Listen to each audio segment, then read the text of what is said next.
வணக்கம். நான் பவித்ரா வேலு, மலேசியாவிலிருந்து வரேன்.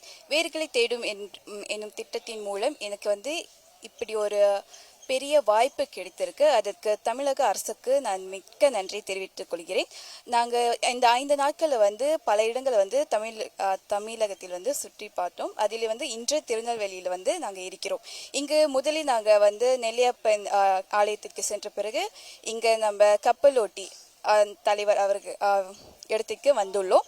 இங்கு நான் நிறைய வரலாற்று தலங்களை சுற்றி பார்த்ததன் மூலம் பல தகவல்களை விடயங்களை நான் கற்றுக்கொண்டேன். இந்த தகவல்களை நான் என் நாட்டுக்கு சென்று மற்றவர்களுடன் பகிர்ந்து கொள்வேன் என்பதில் நான் ரொம்ப மகிழ்ச்சி அடைகிறேன். இந்த வாய்ப்பு எனக்கு மட்டும் அல்லாமல் பிற நாடுகளில் இருக்கும் தமிழர்களுக்கும் இந்த வாய்ப்பு கிடைக்கும் என்று பெரிதும் எதிர்பார்க்கிறேன். ஆக இந்த வாய்ப்பை வழங்கிய தமிழக அரசுக்கும் முதலமைச்சர் அவர்களுக்கும் மிக்க நன்றி தெரிவித்துக் கொள்கிறேன். நன்றி.